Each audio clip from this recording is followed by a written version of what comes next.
Either you do exactly what I tell you, or you can walk out that door and never come back.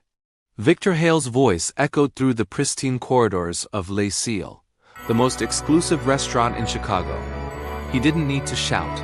His arrogance filled the space like perfume. Amara Lewis stood frozen near the service hallway, her hands trembling slightly. 2 years she had worked here. 2 years of staying polite, professional, and patient. And now this, Mr. Hale. Please, she said calmly. I'm not going to falsify reports for anyone. Not for a senator, not for you. Victor smirked. You think you're some kind of hero? You're just a waitress.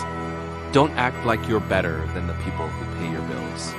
He grabbed her arm, dragging her into the narrow back corridor where no cameras could see Dot. Her heart pounded, but her face didn't flinch. The small black pen clipped to her apron wasn't just a pen. It was recording everything. Every insult. Every threat. Every lie. For 6 months, Amara had quietly collected evidence, audio files, photos, financial documents, proof that corruption ran deep inside the seal. It hadn't started as an investigation.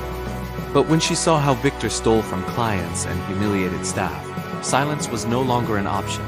Let me go, she said firmly. Victor's grin turned cruel. You don't tell me what to do, sweetheart. You're lucky to even be here. Amara met his eyes. You really shouldn't touch me, Mr. Hale. He leaned closer. And who's going to stop me? Your broke boyfriend? That's when a cold, steady voice cut through the hallway. I'd suggest you take your hand off my wife. Victor froze. From the dim corridor, a tall man in a tailored black suit stepped forward. 2 others followed, men with the kind of presence that turned noise into silence. Amara exhaled softly. The moment had come. Lucien Moreau, her husband, looked directly at Victor. You have 3 seconds to explain why you're touching my wife. Victor stammered. I didn't know she was your wife. It was a misunderstanding. Lucien's tone stayed calm, but dangerous. You dragged her into a hallway with no cameras. That doesn't sound like a misunderstanding. Amara took out her phone and pressed play. Victor's own voice filled the air, his threats, his insults, crystal clear. I've got months of this, she said. Recordings, documents, every bribe, every forged signature. Even your senator friend's payments. Victor's face went pale. You recorded me? 42 times, Amara replied. And now I've got enough to end your entire operation. Lucien motioned to his security chief, Elias, and placed a black case on the table. Inside were neatly stacked files and hard drives, physical proof of everything. Amara had uncovered. Lucien's voice stayed low. Do you recognize these documents, Mr. Hale? Victor's eyes widened. How did you... Amara cut him off. You laughed at me for being overqualified for this job.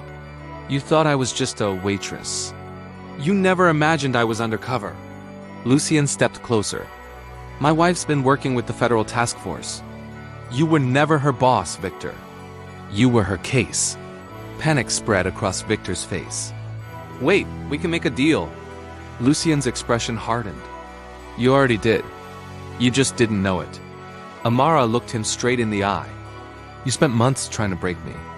But every time you did, the truth became stronger. Silence filled the corridor. Then Lucien said simply, You're done here.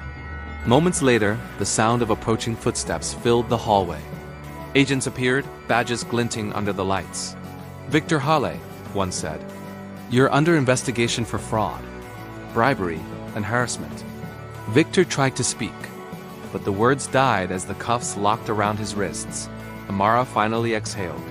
6 months of fear and patience had turned into justice. Lucien looked at her. You did it. Amara smiled faintly. No, we did. You gave me the tools. I just needed to be underestimated long enough to win.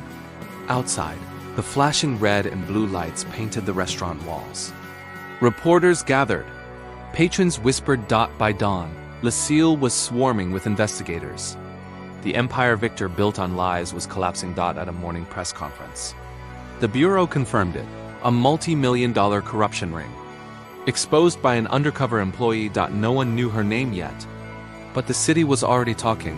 Amara watched from home as her phone lit up with messages from coworkers. You were the one who did this, weren't you? We're proud of you. For the first time in months, she cried, not from fear, But from freedom. Later that day, she returned to the restaurant. The tables were gone, the lights off, the silence absolute. Evidence tags replaced champagne glasses. Lucien stood beside her. They'll remember this place for what it became. Amara nodded. Not a restaurant. A reminder. That evening, the headlines exploded across every screen. Undercover waitress exposes. Political corruption ring. Justice served at Chicago's most elite restaurant. People called her brave. Some called her dangerous. But Amara didn't care.